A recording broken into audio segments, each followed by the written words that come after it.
In today's biased news, more banks go under, Tucker Carlson is out at Fox, and a glimmer of hope in Sudan.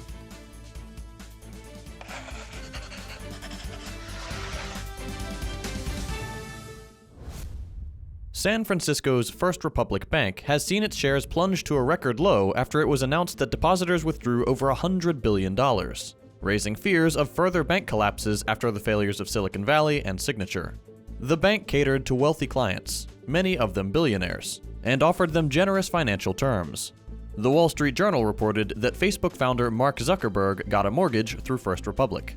The bank's stock plummeted nearly 50% on Tuesday, after it lost 40% of its deposits in the first quarter of this year, mostly as the banking sector suffered anxiety around the solvency of these regional banks, similar to what happened in 2008.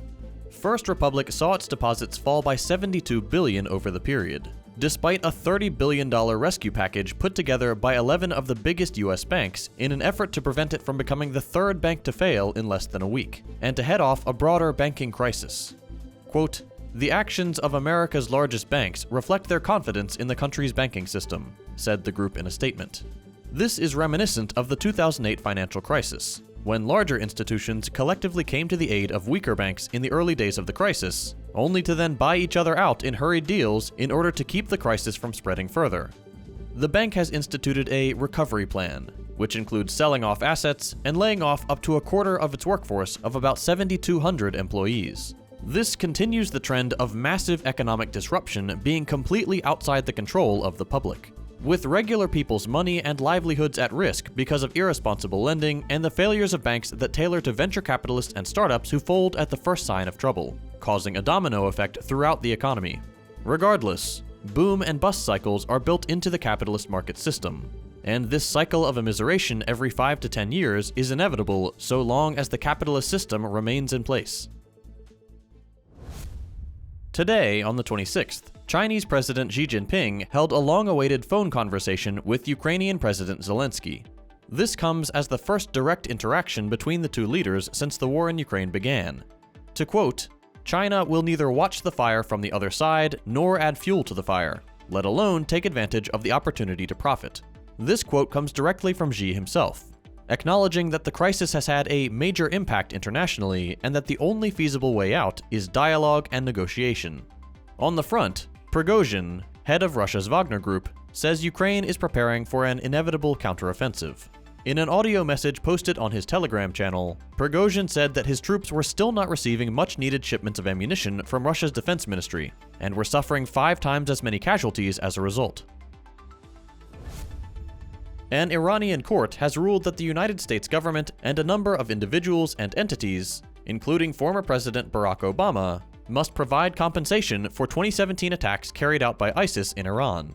This mostly symbolic ruling was still based on material evidence, such as comments by American officials about the quote, "fundamental role played by the US in organizing and guiding terrorist groups, news and information published by US media, and books and speeches by US officials discussing, quote, the CIA's role in creating terrorist groups, including ISIS." Tucker Carlson, the provocative, far-right primetime host who sustained Fox News as a ratings juggernaut, has been forced out of the network. According to one person familiar with the discussions, Rupert Murdoch's son Lachlan, executive chairman of Fox Corp, and Suzanne Scott, chief executive of Fox News Media, decided late Friday that Carlson had to go. The specifics of his departure remain unclear.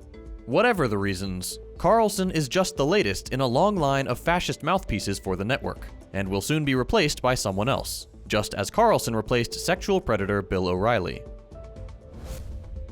UK market competition regulators have just prevented what would have been the biggest acquisition in gaming history.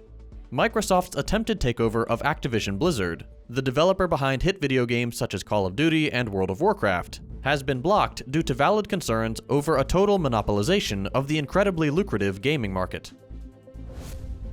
In positive news of the day, the intensity of violence has begun to wane after the Sudan truce. Residents say the capital of Khartoum and the neighboring cities reported sporadic clashes early Wednesday between the military and a rival paramilitary force, but told the Associated Press that the intensity of fighting had dwindled on the second day of a 3-day truce.